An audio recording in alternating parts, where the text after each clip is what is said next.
Corey, hey man, it's Gabe. Hey Gabe, how are you tonight, bud? Hey, I'm doing good. Let me get my video started. Yeah, no Um, worries. I'm doing good. I'm just making sure everybody else is got the links they need and so forth. Nice.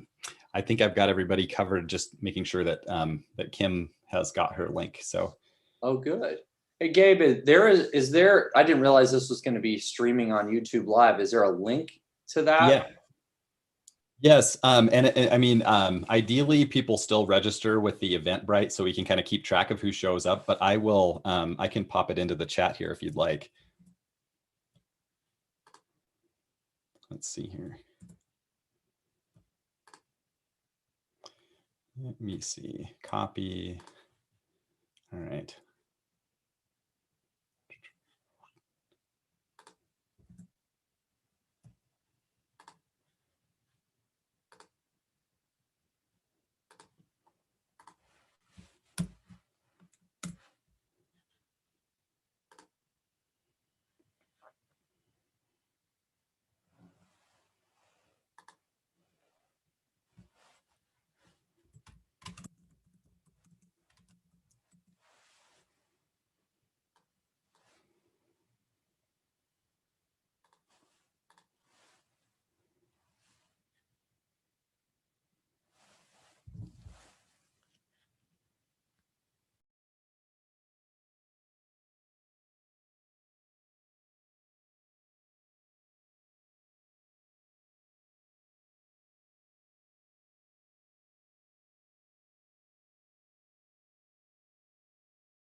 Corey, just holler if you need anything. I'm just checking to make sure everybody else is all right. So I'll be on standby, but I'll be muted in video. It's just Oh no, I'm good. I'm good. So the panel, we can't see the whole panel then? we should be able to. So I'm actually just going to check. I know Emily has the link. I know everybody's been texting, but they should actually be popping in here anytime. Great. Yeah.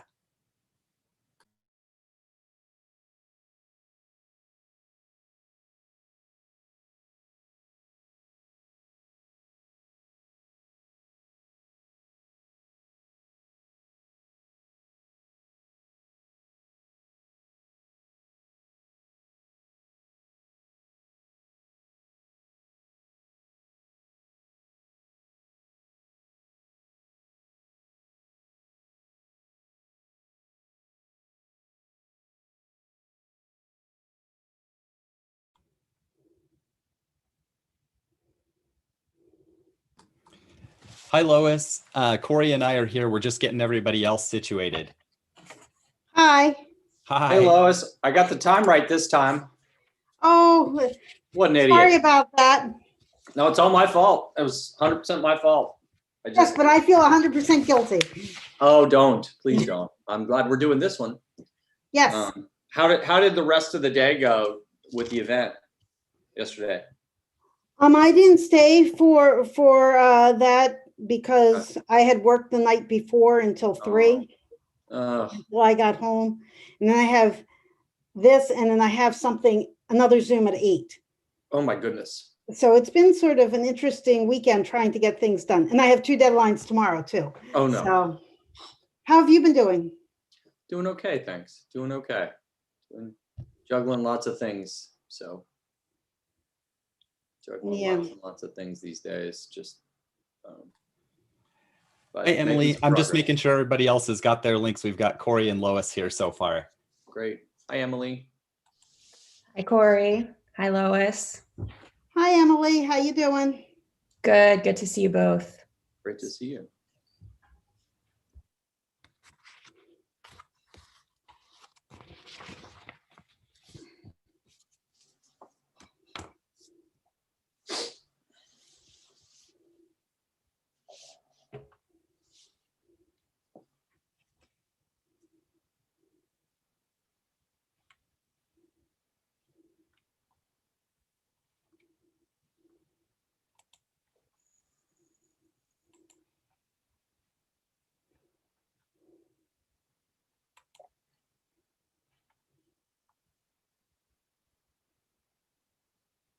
When it becomes my time, will I be able to share the screen? Definitely. Yeah, I'll definitely have it so you can share the screen. That would that would take half the fun out of this if you couldn't. Just checking. I'm going to make sure. Yeah. Yeah. If I don't push the button right away, I'll get it done. Brian says his Zoom is updating oh, there's Brian. So we're just waiting for Kim. And I see her. All right. Hello, how are you? Hey, good. All right. The gang's all here. Awesome. Yeah. Okay. Is it working? Yes. Yes. Okay. Yes. So here I'll turn myself on here too. And so we are all here. So yay. Okay. And so what we were thinking we would do, it's actually just about time, is that we were going to play the video from the Breen Foundation. And so I will switch us over and do that. And then I'll introduce everybody and then turn it over to Emily, and we're going to have a good night. Anybody have anything, any last minute things they need on their end? No. Yep, I'm good. Good. I'm good. Okay. All right, guys. So now we're going to test my technical abilities here for just a second. I'm going to stop this share and start the video.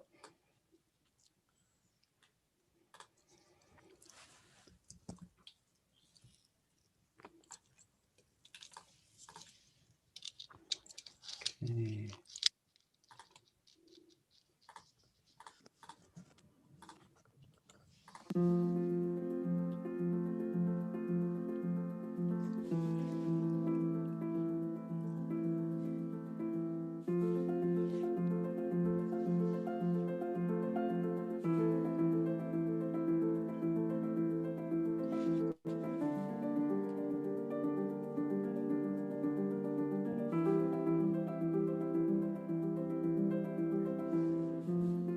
My sister was beautiful. She was the member of our family who was the brightest, the smartest. She was the great aunt, the crazy aunt to 8 nieces and nephews. Obviously, she was a doctor in Manhattan. She was a friend, she was a colleague, and she was kind of our shining star. By all accounts, Dr. Lorna Breen exemplified all of the best qualities of a physician, but she found herself overwhelmed by the COVID crisis, even contracting the virus herself while serving as head of a New York City hospital emergency department. Lorna was the toughest of the tough. If this can happen to Lorna, this can happen to any healthcare provider. One of the many things that we have been asked since Lorna's death is, what is our message to family members, to friends, to colleagues? And our message is simple. It's checking on each other. And don't wait. And so while people on paper might say, no, mental health care is not a problem, it's not an issue, there's a stigma in saying, I can't handle this. That stigma is then reinforced by licensing laws in each state, many of which we believe violate the Americans with Disabilities Act because of the scope of their questions regarding prior mental health care and assistance for your entire life. And talking about these issues openly, we believe will save many lives and will help destigmatize not only mental health, but also suicide for this country. What we know and what we learned from this experience is that Lorna wasn't the only one. David, according to a new survey out today, 1 of 4 physicians knows a doctor that has taken his or her own life. Experts say this was a public health crisis long before COVID-19, and the pandemic has only worked to heighten the issue. We didn't understand at the time how bad it's gotten to be, and we didn't understand at the time how institutionalized it has become. And when Lorna became so overworked and despondent that she was unable to move, do you know what she was worried about? Her job. She was worried that she would lose her medical license or be ostracized by her colleagues because she was suffering burnout due to her work on the front lines of the COVID-19 crisis. She was afraid to get help. When my sister died, I said, this has got to stop. The stigma has to change, and it's gonna happen now. We would like anyone who's watching this to join us on this journey. And we thank you for your support of all of our healthcare heroes, and recognizing that before they were heroes, they were human, and they need to be treated with dignity and respect.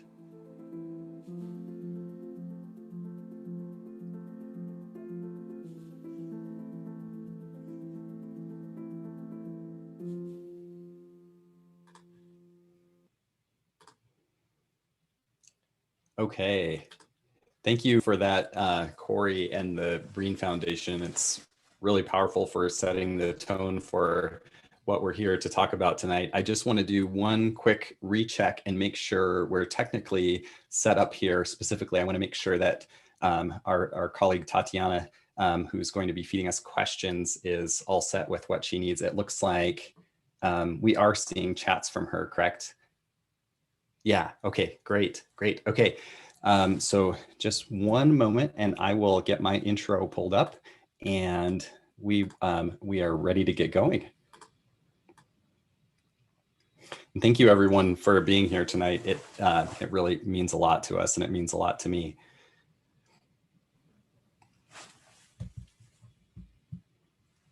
Okay. Hi. Have you been wondering what physician mental health has to do with the transformation of healthcare? My name is Gabe Charbonneau, and I'm a rural family physician and co-founder of Medicine Forward.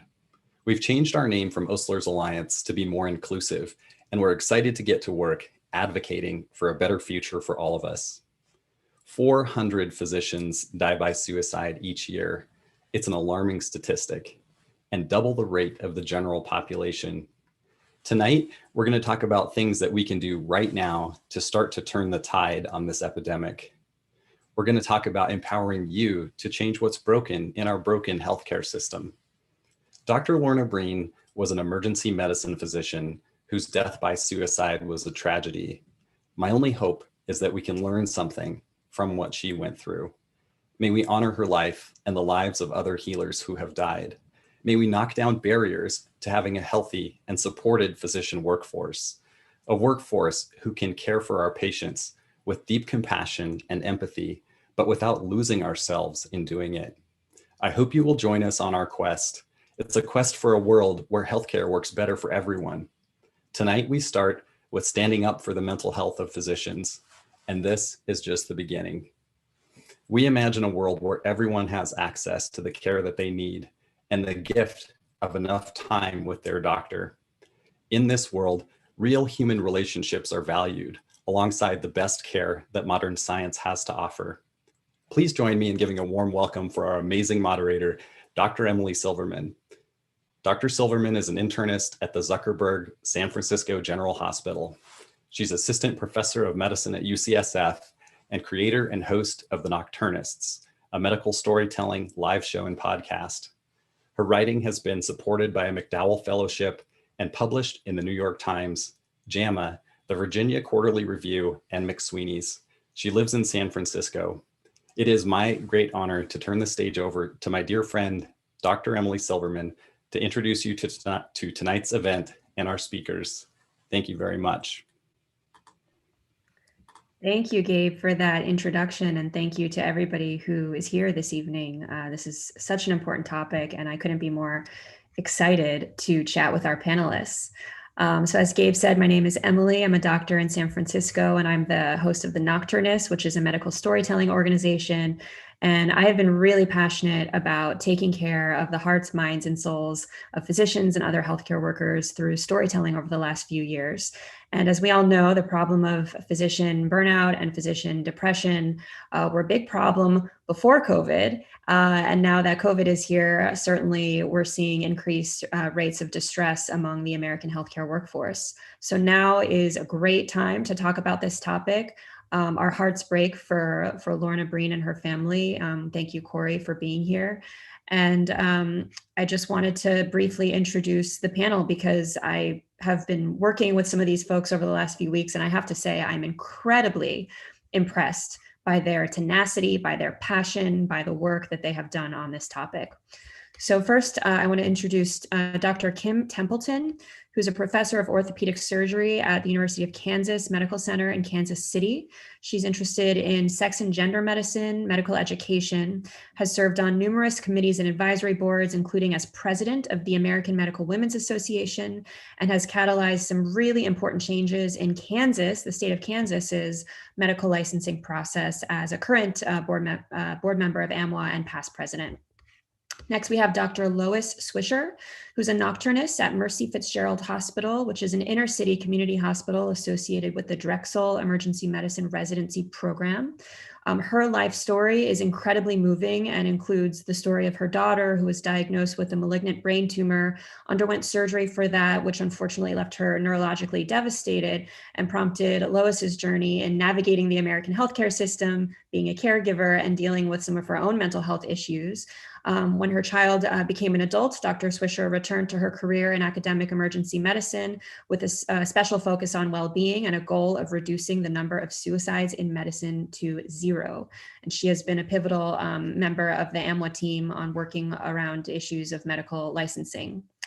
Next, we have Corey Feist. Corey is a healthcare executive with 20 years of experience, currently serving as the CEO of the University of Virginia Physicians Group, which is comprised of over 1,000 physicians and advanced practice providers.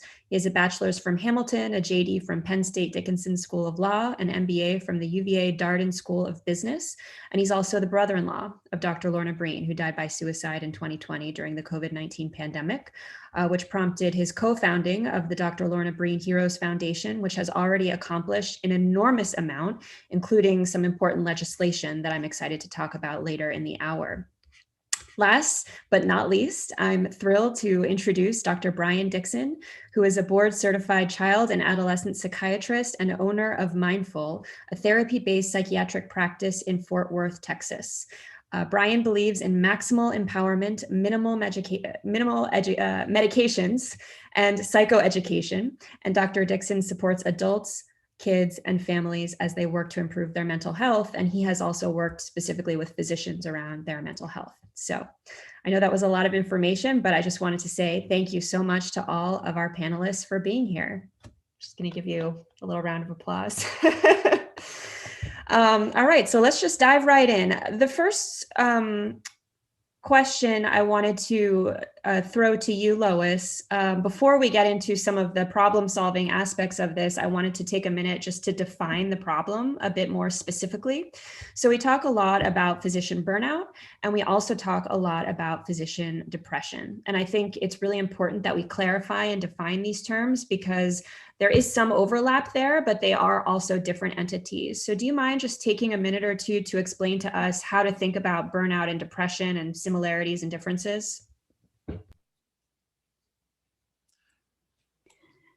Sorry about that, I was muted. Thank you so much to Medicine Forward for inviting me here. And I am really glad you brought this question, Emily, as one of the first things, because the words sort of are muddied in the literature, and how we define them individually may not be the same from person to person.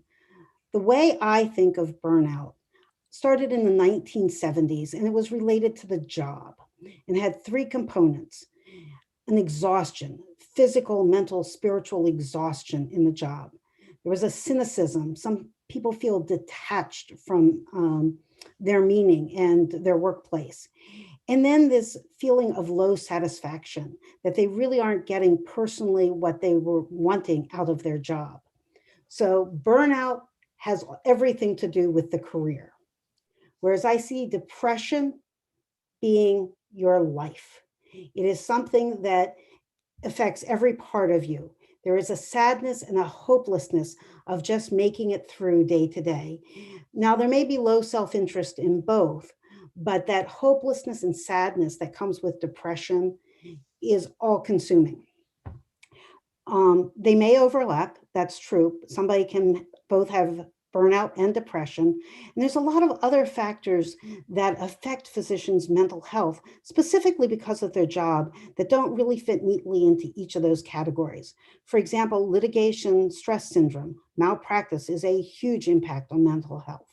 There's compassion fatigue, just by being a healthcare worker on the front line, seeing one after another person that is suffering, that there's a hardening of the heart. Second victim syndrome, when you've made a mistake or you think you make a mistake. These all play into mental health. And so there are other things to consider between burnout and depression. Thank you, Lois. I think that's really helpful also to think about the other stressors that we face beyond just burnout and depression. And I think you really taught me that burnout is an occupational stress syndrome and that depression is a medical illness, and that while people may have some overlap, that they are different. So thank you for clarifying that. And so, physicians are at risk, right, of suffering from all of these different types of distress conditions. And yet the reality is that physicians don't seek mental health care. Some people decline to seek it altogether. Other people delay seeking mental health care.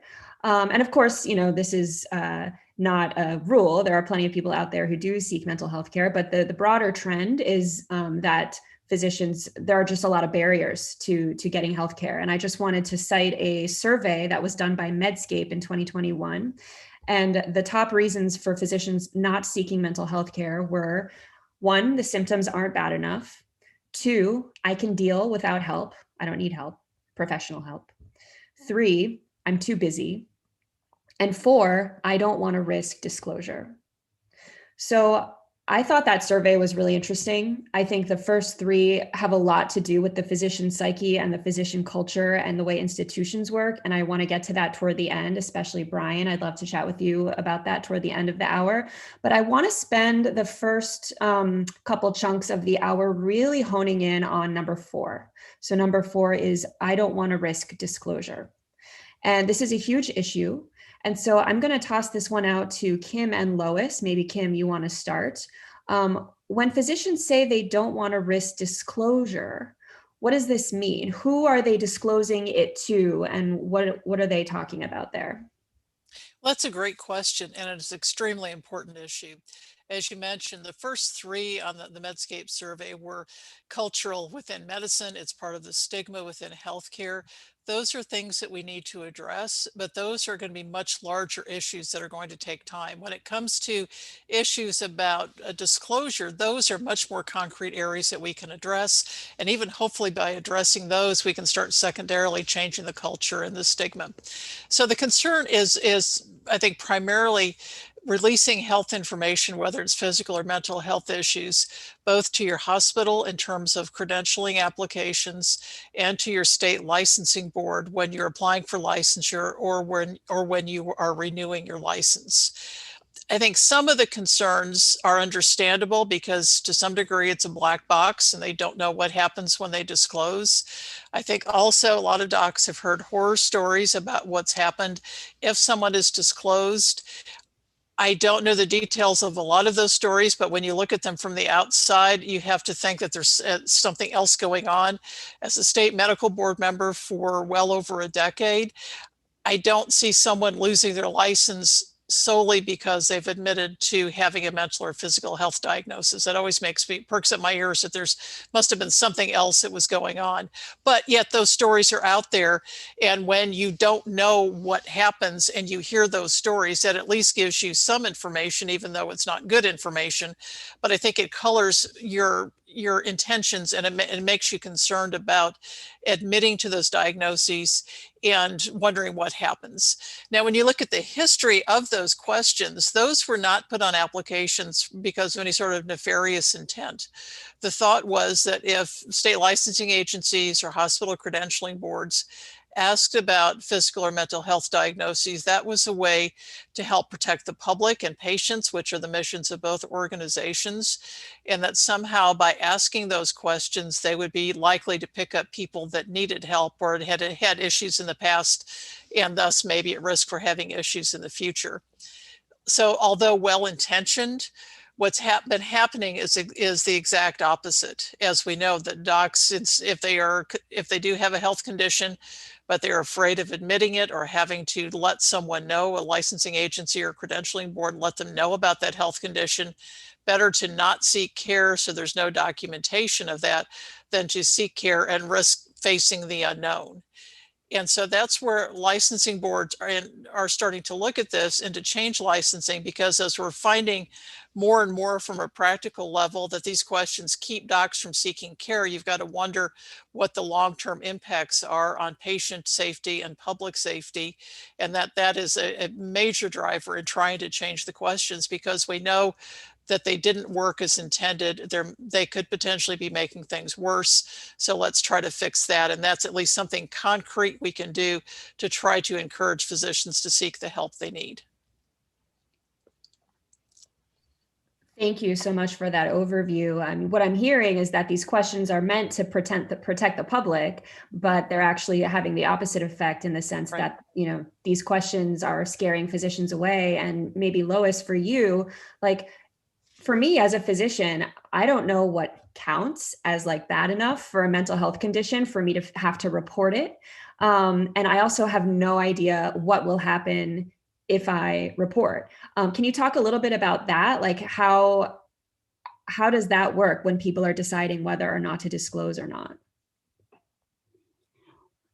Right now, I think a lot goes into the culture of medicine and what the people beside you tell you. When you started telling my story, and when my daughter became disabled after having her surgery, I felt incredibly guilty and responsible. When that happened, I started seeing my life changing and feeling that I had to do something to take care of this. And I was the one that did this to my child. My child was the one who was suffering from my faults. And so I started thinking I didn't deserve to live. And when I started mentioning that, my colleagues, their eyes were like deer in the headlights. And I think we teach each other by that response that you don't talk about it. And when we don't talk about it, we don't know the consequences. There's no transparency of process or what's going to happen. and you believe that if everybody else around you is staying silent, it must be something bad. And just the look in the eyes, you got the feeling, I'd rather die than disappoint you. So let me see if I can hang on to this day, I can hang on to another day, and maybe it will be okay. And it wasn't. It wasn't until I started talking about it and realized I made it such a bigger deal in my mind. I was in the lucky area because I had thoughts, but I wasn't impaired. I started unraveling this, and this is what the state medical boards are looking for. They're looking for impairment. They're not looking for illness. They're not looking for you're having a bad situation and you have to talk about it. But I think we in medicine have not caught up to that term and equate the potential of having an illness or a situation automatically being assumed that it's impairment. Yeah, that's a great point. The difference between having a condition and impairment. And, this is what the Americans with Disabilities Act was designed to address. And Kim, maybe you can speak to the ADA, and also if I report that I have a mental health condition to the state board, what happens? Those are great questions, and that's where the licensure is trying to mirror more what is required in the ADA, at least in some states. States are extremely variable in what they put in their licensure application or the renewal forms. They could ask nothing, which is what some states are going toward. On the other hand, they can ask, have you ever had a mental or physical health condition? Have you had a condition in the past 5 years, 2 years, 3 years? Have you had issues with addiction? Or in the intermediate, not ask about specific diagnoses, but only ask, are you currently impaired? And so where we're trying to get, and where a lot of states have changed the language to mirror the ADA, as Lois said, go from asking about a specific diagnosis to asking about, are you currently impaired? So not asking about anything in the past, not asking you, have you had a condition that might at some point impact your practice in the future, because that's extrapolating and they can't do that based on the ADA, but solely asking, are you currently impaired, yes or no?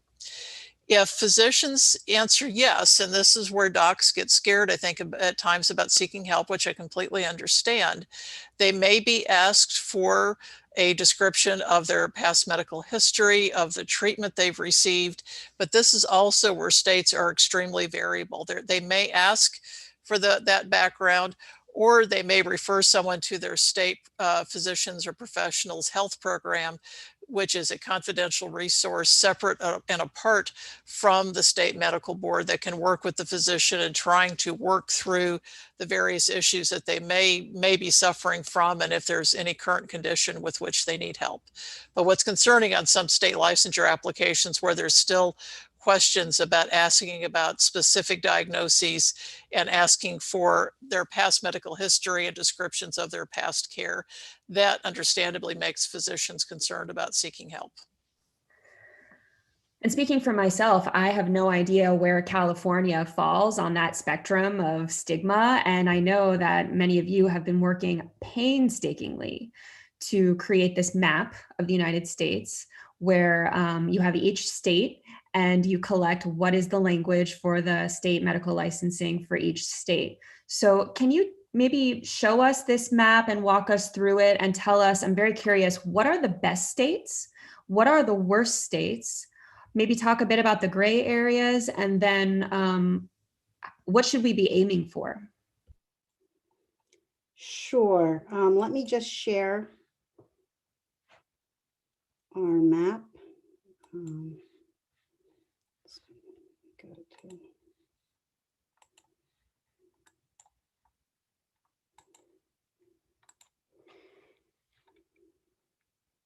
So here is the map that we have been working with AMWA. And this is a draft form. We've just begun to show it to different groups. And the reason is that this is tough. There are 50 different states and the District of Columbia. All of them have their own license. And when you go back and look through other groups who have looked at the licenses, there's disagreement on what is a good state, what is a bad state. And then when we try to go back, there are portals on individual states, some individual states, so it's hard to get the licensure language. So when we started with this, we naively thought there would be good states and bad states. We would be able to do a red and a green. As we got into individual language, we realized states crafted the semantics a little differently. And so for people to understand what was going on in their state, really, they were going to have to see the language. But we could give a general overview of how the country was doing with these, with the initial MD licensure. And I want to make that clear. Osteopathic, 16 states are different. So if you're an osteopathic physician, the map may not look like this. If you're a medical trainee, if you're a resident, your license may also be different. If you are reapplying, it may be different. This is a complex area. This is for initial application in each state. So as we went through, we started looking at the states and we wanted to know the red states, those that had issues to be aware of. And this is Arkansas. Have you ever had to discontinue practice for any reason for longer than 1 month? We thought that that might be concerning because there are many reasons that you have to take off a month. But if you did that because of pregnancy, would you have to report? If you had an injury, do you have to report? This is ever in your lifetime in practice. There are questions about being monitored by a physician health committee in any state. Well, if you were in a state that you didn't have to report, you may think you don't have to report in any state. But if you go to Arkansas, if you were in one in any location, you have to report. So may not be an issue. If you were not in a physician health committee service, you may not think that this is important, and that wouldn't affect you going to Arkansas. Yellow, I picked Montana. And this one complies with the ADA in that it is current impairment, and current under the ADA can be 2 years or less. So within 6 months is considered current. And it deals with impairment instead of illness. Now, what makes a green state? No questions. Michigan, New York, Rhode Island, Connecticut have no questions. The reason why Pennsylvania, Utah, and Hawaii are in that darker green is that there are no mental health questions, but there are substance abuse questions. Pennsylvania is 2 years, Utah and Hawaii are 5. And then the most unusual state is Mississippi. Recently, they have gone from being one of the worst worded questions to having no questions, but better than that, they're trying to change culture and inform physicians that the board recognizes that we are human and we can have the same medical problems, psychiatric, substance abuse problems as our patients. And they expect us as physicians to take care of our health. That is what we really want, is we want physicians, docs to go out and take care of themselves before they have impairment. And there's the warning there, if you don't take care of yourself, then that is the risk. Not taking care of yourself is more of a risk than coming forward seeking help. And I think that this is the area we want to be. We want to get to the blue states. Thank you so much. When I first started hearing about this, it made sense that the red states would have threatening, punitive language. Do you have, blah, blah, blah. And I thought that the gold standard would be just to get rid of those questions altogether. But something you once said to me, Lois, is having no questions at all almost fosters this kind of like culture of silence, like don't ask, don't tell. And how this, the only blue state on the map, Mississippi, is really leading the way in not just eliminating the questions, but actually supplying language that is supportive, that is encouraging, that is acknowledging of the fact that physicians are people too, and that they, encouraging them to take care of themselves. So I don't know if there's anybody in the audience who is practicing in Mississippi. If you are, I would be super curious to know if you were aware of your state's leadership in this realm, and maybe we can save that for the Q&A later. Emily, I will make a point that North Carolina was actually the first state that did have an attestation, but it's not in the initial license. They did that in 2018, but it's in the re-app. So got it. Yeah, so for the audience, North Carolina also has very positive, healthy, encouraging language similar to Mississippi. It's just not in the initial license, it's for the re-up. And so North Carolina maybe could still move toward Mississippi. So Mississippi and North Carolina sounds like are leading the way here. And I guess my question is, and I'm gonna just ask this one more question of Kim and Lois before I turn it over to Corey, is how do we get to blue? And Kim, I know you've had some success in Kansas. So for our audience, like looking at this map, locating themselves on this map, who are like, I want my state to get to blue, how do we do that? And how do we go forward from here? Well, you're right. We did some work in Kansas. I had the advantage of having been on our state medical board for over a decade. And so I was there longer than any other board member or any of the other attorney staff, I think. And so that carries some gravitas with that. I also, as president of AMWA, was asked to review the paper that came from the Federation of State Medical Boards on physician burnout, in which they had recommended language for both hospital credentialing forms as well as state licensure applications. So I went to our board and brought up the issue and said, I think it's time that we change this. I also went to our hospital to ask about credentialing, and they said, well, we'll discuss it, but we want to see what the state does first. So I started off with the state medical board. And showed them what the FSMB had recommended, showed what other states had done, talked about why continuing to ask about past medical health issues was not helping us. There were too many docs going underground and not seeking help. And they agreed. And so we changed the language. We didn't go to the attestation. We did go to rather than asking, we had 5 questions before asking about past 2 years worth of history. We now have the single yes, no question. Are you currently impaired to practice medicine? That's it. And it actually now that's for all the healthcare professions that our board regulates, which is the vast majority in Kansas. And we've also removed the stigmatizing language from the peer references.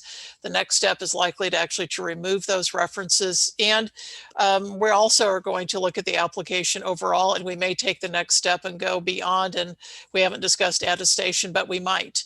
So it's reaching out to your state medical board, trying to find someone on the board, either attorney staff or board members. Do your research first, read the paper from the FSMB, know what the FSMB had recommended in terms of language, and also see what other states have done. And the map Lois has put together is amazing. You can go to that and get sample language and then start talking with your state and talking about the issues with mental health care. Remind the board that their mission is to protect the public. And you do that by making sure the docs get the care that they need. Thank you so much. I wanted to, we are so short. I wish we could talk for 2 hours, but we have 1 hour. So I want to make sure that we get to Corey, because Corey, you're very well versed in these issues around medical licensure as well. And I know that you have also been doing some work in this area through the Lorna Breen Heroes Foundation.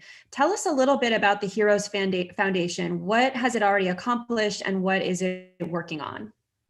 Thanks, Emily, and thanks for having me. I think this is an incredibly important conversation, and I always learn something sitting on these panels, and I've already learned a lot. That is that Kim and Lois are the experts, so call them.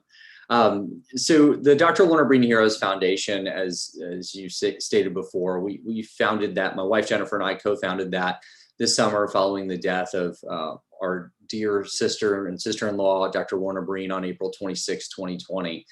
And the response that we got to her death and the publicity around her death was just this collective cry for help that we heard from across the healthcare industry. And so Jennifer and I never intended on starting a foundation, but as you heard, and you've heard from Jennifer across the media, that this has got to stop. And so what we did was we started to focus on awareness. And what we learned very quickly was that when something tragic happens to you, something unspeakably tragic in particular, and you speak about it, it gives others permission to come out of the shadows and speak about it. And so just sitting on panels like this and speaking to many, many others, Jennifer and I have now reached over 65 million people around the world with this message and this story. And we've heard from so many physicians, nurses, others who have just said to us, we've seen ourselves in this story and we're getting help. And so you never know how many people you can help, but we know that because we've heard anecdotal stories, that just talking about it and creating space for the conversation has made a big impact. So that's been our number one area is in awareness. As part of our awareness focus, we've also worked both with the American Medical Women's Association on this Humans Before Heroes initiative on state licensure, as well as at the federal level with Senator Tim Kaine. And this past summer, he introduced the Dr. Warner Breen Healthcare Provider Protection Act, which provides both immediate and long-term solutions, or begins to address them, I would say. We worked all through the fall to try to get that passed and funded. We were unable to at the end of the year, but we're so excited that that Senator Kaine reintroduced the bill after the first of the year, and it already has $140 million in funding from the American Rescue Plan. So the big areas of funding coincide with the bill, but we still need to get the bill passed so we can get some real specific language. But first, $80 million goes to our future healthcare workforce, creating programs in healthcare professional training schools, like nursing schools, medical schools, go down the list, to learn about these issues and figure out how to not only support each other, but yourself as a future healthcare professional. $40 million goes to healthcare organizations right now to provide programs to support their healthcare professionals. I think it was really important that you started this piece by differentiating between burnout and depression and trauma, because I think that the healthcare industry needs to learn both, as Lois was saying, that there are occupational issues that drive burnout, which are different and distinct from trauma. Both result in workforces that need to be supported, but they're different and the causes are different, and we need to get upstream of those causes. And hopefully some of the $40 million will help, or the $40 million will help. In addition to that, $20 million goes to a national awareness campaign on these issues. One of the things that we've learned in many, many talks and listening to other healthcare professionals and in the industry is that many organizations don't realize that they hold the keys to solving these issues. They don't understand the impact of burnout on the patient care. We know that there's a 200% increase in medical errors when our healthcare professionals are burnt out. How many hospitals across this country understand that? And how many of them understand really how to solve those issues? So that's been a big awareness focus. We've also now transitioned to helping to be an advisor to the healthcare industry. Over the past year, we have developed contacts and across the entire the professional landscape with experts in many, many fields who can provide solutions. And we'll be launching in April an all-in campaign for every hospital in this country to sign on to the well-being of their workforce. And then finally, we intend, and we have developed funds to fund some of these programs ourselves. So we've been busy, Emily, and as Jennifer has said many times, we're just getting started. This is our passion, and this is our life's work now, and really, really a pleasure to be here today.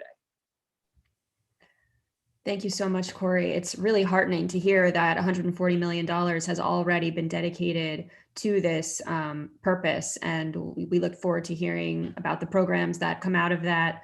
And I imagine there will be more questions about that in the Q&A. But before we pivot to the Q&A, I did want to ask you a few things, Brian. We talked a lot about disclosure, and we definitely got in the weeds a bit around each different state and the map and the licensing. But I did want to talk about responses numbers 1, 2, and 3 from the Medscape survey. So this idea that my symptoms aren't that bad, I don't need help, I'm too busy. Like, even if we were able to change the state license rules, in all 50 states, there's still this water that we're swimming in, this medical culture. So as a psychiatrist who is a physician and who has worked with physicians around this issue, what have you noticed about the individual physician psyche, but also just like medical culture as a whole in causing barriers to people seeking help?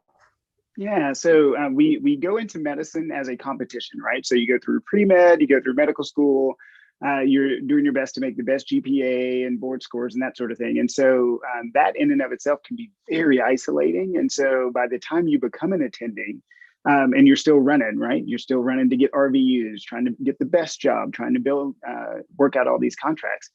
It can be so overwhelming and so lonely that it just perpetuates burnout. And so kind of letting your hair down, being able to say, you know what, I'm only one person. I can only do what I can do. Hopefully having supportive staff and colleagues. I think that's one of the best ways to head off the social isolation. And it also helps that we're having all these movements about equity and equality and inclusion. So those are a great help. Thank you so much, Brian. And there's something that I saw on your website that I loved, where you said healthcare workers can save ourselves from ourselves. So tell me a little bit about that. What does that mean and how does that work?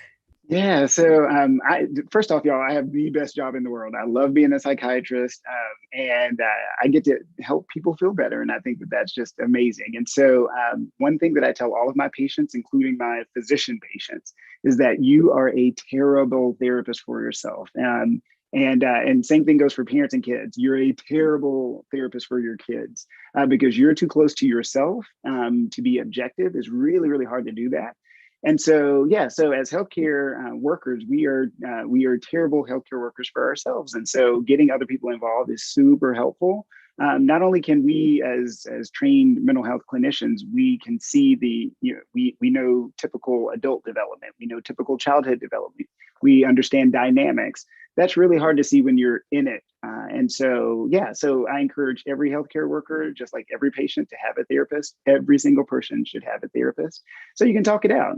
It does not hurt to talk about your feelings and to be proactive about it. That's my other big pet peeve. We're very reactive and we tend to wait. And I don't want people to wait anymore. I lost a friend to suicide in my intern year, and I don't want to see that again. So yes, be proactive. Yeah, what you're saying really strikes a chord with me. I just notice in myself and also in a lot of my friends and colleagues, we are very, very cruel to ourselves. And I have voices in my head that are talking to myself, and they are not nice voices. And somebody mentioned this tool around measuring levels of self-judgment and self-compassion. So how do we create more self-compassion and how do we tone down the judgment a bit? And this is, if we could figure this out overnight, we would make many strides. But I think just starting with acknowledging the fact that we're hard on ourselves and going forward from there is a great point. So thank you so much for saying that. Yeah. We're just about to hit the 40-minute mark. So I wanted to invite Gabe to share a slide that he created. That's a call to action. So, we as a group thought a lot about, for those in the audience, what are things that you can do today to help with this topic? And so what we came up with is first, ask yourself and your colleagues, how are you? No, but really, how are you? And invite people to be honest about how they're doing and increase compassion for yourself and for each other. Second, we talked about the power of leading with vulnerability and sharing your own struggles. Obviously, nobody is obligated to share anything that they don't want to, but if you do choose to share, sometimes that can have incredible ripples and inspire people in all different generations of healthcare to feel less alone. And it really just normalizes the fact that we're human beings who suffer from a variety of different mental health conditions. We talked about advocating to change the licensing questions in your state. I think, we should just get that all taken care of and make sure all those 50 states are where they need to be. That is like the bare minimum and the starting line. I wanted to mention that the Nocturnist, which is the medical storytelling organization that I run, recently launched a call for voices on the topic of shame in medicine, which is deeply connected to this topic of physician mental health. So if you're interested in telling your shame story anonymously or not anonymously, and submitting that to the Nocturnist for consideration to be featured on the podcast series, please check out thenocturnist.com. There's a lot of information there. And our hope as the Nocturnist is that this audio documentary storytelling project will lift the lid on shame, because just by doing that, you do change the culture. And then lastly, of course, if you wanted to become a member of Medicine Forward, we'll have future discussions in town halls just like this, where we can talk about all of these issues. And then I see a note in the chat from Kim that says, don't judge how you're doing because you're not worse than those you see around you. Remember, a lot of them are burned out and not doing well either. I couldn't agree with that more. So we're going to turn it over to the Q&A portion of the evening. Tatiana, do we have any questions from the audience? Looks like no questions so far. We have a quiet audience. I'll start with a question. My first question is, I guess I'll throw it out to the group, but maybe especially you, Corey. Before COVID, the problem of physician burnout and depression was starting to become on the radar of different hospitals and institutions. And, we talked a lot about like going from the triple aim to the quadruple aim. So adding in the provider well-being, and a lot of institutions started launching things like wellness committees and really wanting to do things to improve the mental well-being of the workforce. But a lot of these efforts just don't work and fall flat. For example, people will offer like yoga, ice cream socials, mindfulness resources, resilience workshops, and a lot of these offerings are actually met with disdain by the healthcare workforce, who feel like they're being grinded into the ground by these powerful institutions. And then the powerful institutions are talking about yoga when what they really need is a better work-life environment. So I guess my question to you, and also to the group, if anyone else has thoughts, is if we're going to be funding hospital-based programs or institution-based programs, how do we make sure that we're not just feeding money into a system that's already not working so well? So there's an excellent question, Emily. And one of the things that's really important about what you said is that, as I was saying earlier, the solutions here, I don't believe, are well known to hospitals and health systems right now, which is part of the work that we're launching with in April through the Lorna Breen Foundation, in collaboration with the American Medical Association, the American Hospital Association, the Association of American Medical Colleges, the Schwartz Center for Compassionate Care. The list goes on, the American Nursing Association. The list goes on, because many of these organizations have actually done research and figured it out. Let me point out one thing, and then I'd love to hand this over to the rest of the panel. There, a few years ago, Harvard T.H. Chan School of Public Health led a survey of what the root cause of burnout was in this country for physicians. And the biggest driver for burnout is the electronic medical record. Said more probably generally, bureaucracy that gets in between a clinician and their patient is really a trouble. What I think is really important about any program is that we look at both things. First of all, we need to figure out how we can support our workforce right now. And right now, the workforce is traumatized and is burnt out. So they're going to need things to just almost stabilize. We're treating symptoms here. But what we really do is we need to go upstream and treat cause. And if for example, electronic medical record vendors have tools at their disposal to make that a more facile tool, which all of them now do, how many hospitals across this country are actually utilizing them? How many of them are looking to see, as an example, how Dr. Swisher's out before and after work time in the electronic medical records compares to her peers? And if she's an outlier, how many of our hospitals are saying, hey, Dr. Swisher, there's an hour-long training here, and we're going to tailor the electronic medical record to you. How many of them are doing it? All those tools are now at the disposal of these health systems, which own these very, very expensive electronic medical records. And so that's one very concrete thing that can be done. And through my work at the University of Virginia, we have sponsored a number of initiatives tailored at making the electronic medical record a more user-friendly tool to the clinicians. It was designed for the patients, not to be optimized by the clinicians, and that needs to flip on its head. And so that, if we just did that one thing, it would be huge. But there are many others. The American Medical Association years ago came out with a program called the Joy in Medicine program, and it outlines 6 concrete things that organizations can do. And importantly, only one of them is providing those, providing the programs to treat the symptom. They're all about getting upstream of these issues, looking at policies, looking at practices to eliminate the what I would use in the term of lean management theory, waste between a doctor and her patient, if you will. So that's probably a broad answer, but those are some concrete things that absolutely need to happen. And the tools are out there. Many of these organizations I listed have publicly available toolkits for hospitals to utilize. It's and the last thing I would say, and you alluded to it, but it's the most important thing, is that the leadership at the hospitals and health systems have got to own this. They've got to recognize that this is it's not theirs exclusively, but if they don't lean in and make a top-down, bottom-up, approach to this, nothing will get done. So there's got to be a commitment of resources and just a commitment to the well-being of the workforce. Last comment on this, Southwest Airlines made this commitment years ago. I used to study them in business school. Their whole approach was, if we take care of our workforce, they will take care of our customer each time.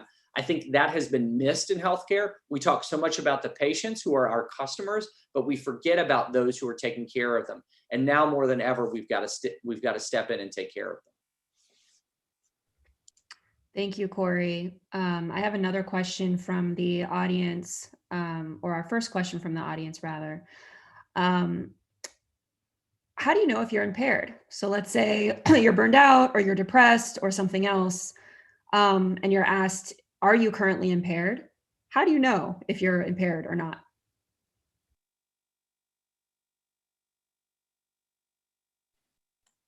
I'll give that to Lois. No, it's a great question. And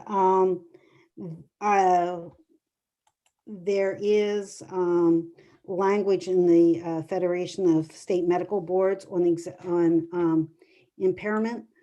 But this is where a problem happens with physicians, is that when you get to that level and you want to ask the question, then you feel like you're getting a target on your back. But generally, it is whether you're able to safely practice medicine, whether that is a physical issue, a psychiatric issue, a substance abuse issue, and that can be hard to determine until you get far down and are making mistakes, causing harm to patients. I think the Federation of State Medical Boards is updating that guidance document as we speak, and should be coming out later this spring with a new guidance document.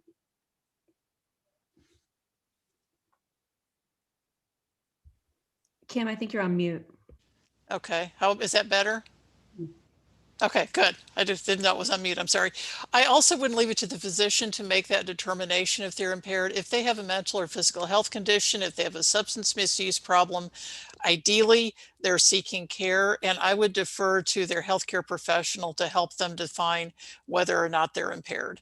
And that's really what we want to do when we're changing this language from diagnoses to impairment, is to use that as an encouragement for docs to take a step back. If they're not seeking care, get the care they need, make sure they're not impaired, and then apply at that point. So I wouldn't rely, if you have a health condition, I wouldn't make that determination on your own. Seek care, get the care you need, work with your healthcare professional, and if they think you're impaired, then you need to take a step back, and if you're not, then answer no to those questions. Yeah, and I would throw out to y'all, as a treating psychiatrist, that we don't think in those particular terms. So whoever shows up in my office is who shows up in my office, and I'm going to take care of them. So whether or not you may or may not think you're impaired, if you come in, it's my job and my role to assess you like I would anybody else. And then if there are specific recommendations I need to make, we will do what is in the best interest of you as the person. And then later on, we can figure out all the work stuff if you want to do that. But the first thing, our first goal is to help you feel better. Great, thank you. There's another question for Corey here about the legislation. So I know that in the COVID relief bill, there was $140 million allocated to this, but then there's the Lorna Breen Healthcare Provider Protection Act. So people are asking, what is the difference between those two things? How does the act strengthen what's already been passed? Yeah, great question. We did this backwards because we had an opportunity to get money. You usually don't get an opportunity to get money before you have a bill passed, which is actually what happened here because it's COVID times, right, people? Everything is just backwards. The Dr. Lorna Breen Healthcare Provider Protection Act has the very specific language about how the programs need to be deployed, what the real intent is behind the law. Right now, the $140 million is really very general budget language that talks a little too generally, frankly. So we need to get the act passed so that it gives the concrete direction to Health and Human Services on how to administer the program.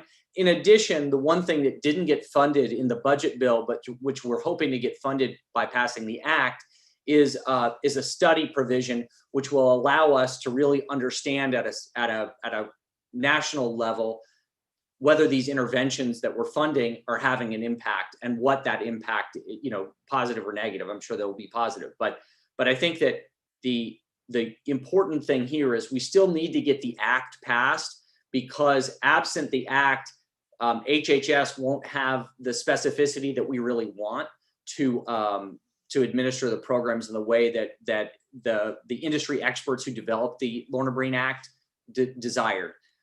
But again, it was a little backwards. We don't usually have that in the world. I'm not a federal legislative expert. I've never done law before like this, never created it, but it was a little backwards, but we have the money already. And if for some reason the act didn't pass, we would still have the money and just have to work closer with HHS to try to get them to do it. But we have every indication that the act will pass. And to those who are interested in more information, I'll just direct you to our website, drlornabreen.org, and you can actually click on a take action section there and send a letter, an automatically generated email, letter, or tweet, whatever you want, to your legislator in your state and have them support the act. So we're really excited about it. Hope it'll get passed in the next 60 to 90 days. Thank you, Corey. I have a comment here from Roberta, who's recommending to everyone listening to please have good disability insurance because it can be life-saving. It should have own occupation coverage so that doctors who cannot practice have coverage, even if they are not completely disabled and unable to work in any capacity whatsoever. And this conversation around disability insurance is reminding me of some of the conversations I've had with you all around how there's the state medical board, but even if we get all those states to blue, there's hospital credentialing, there's insurance, there's disability. So is this just the problem that will never be solved, or how do we kind of tackle all of those things? And maybe any comments specifically on disability insurance, since Roberta brought that up. I can start unless anybody. So I think you're absolutely right on the disability insurance. You need to make sure you've got it.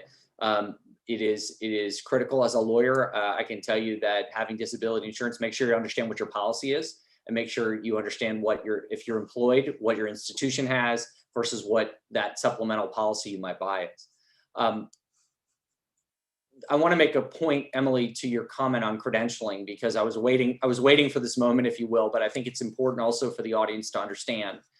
In May of last year, the Joint Commission that accredits healthcare institutions came out with a very strong statement, because there was a lot of, in the wake of my sister-in-law's passing, and there was a lot of conversation around this issue of licensure and the questions. And I just want to read from a May 12th statement that was issued to all hospitals and health systems, and this would guide the credentialing. It says, the Joint Commission does not require organizations to ask about a clinician's history of mental health condition or treatment. We strongly encourage organizations to not ask about past history of mental health conditions or treatment.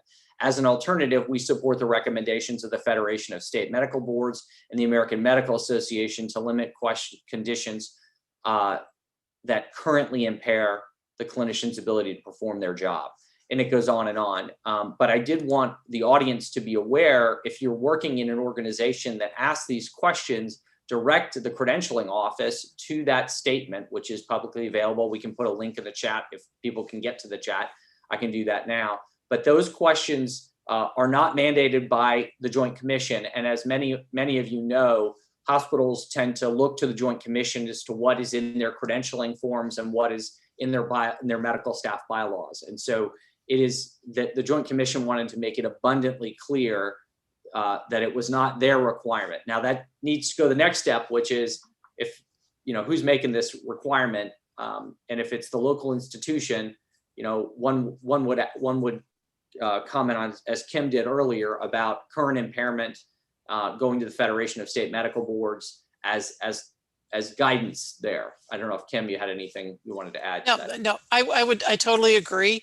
But when you go to your hospital credentialing, what you'll usually find is that they're asking the questions for the same reason. They think that the patients expected them to ask those questions. Once you can get past that barrier, though, I think they're still going to say, well, what is our state licensure board doing? So if you're in a state that's in the yellow, blue, or green category on our map, then you can probably work with your hospital in having them change the language to something mirror the state licensure language.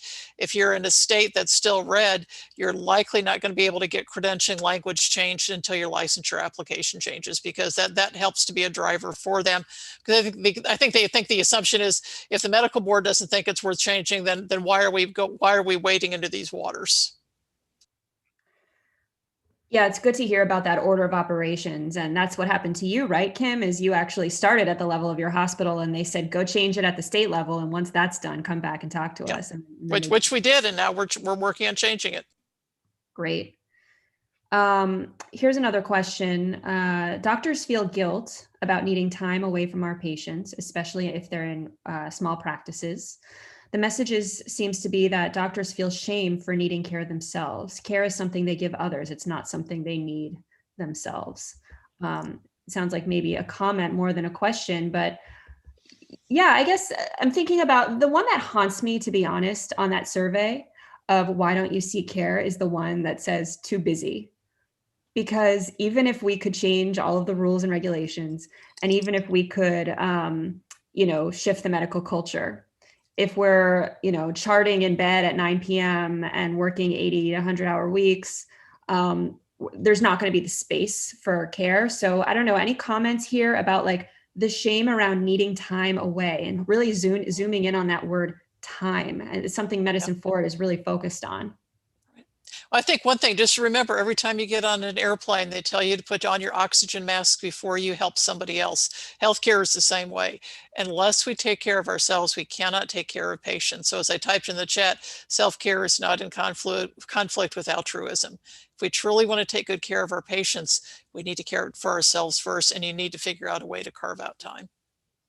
And mental health therapy is not easy. If it was as easy as taking a pill, everybody would do it, right? And so doing the work of figuring out who you are and how you connect and relate to people, it's hard. So yeah, I put in the chat, busyness is a defense mechanism, just like denial. Oh, well, I don't have time. Oh, I'll get to it later. Well, there is no later.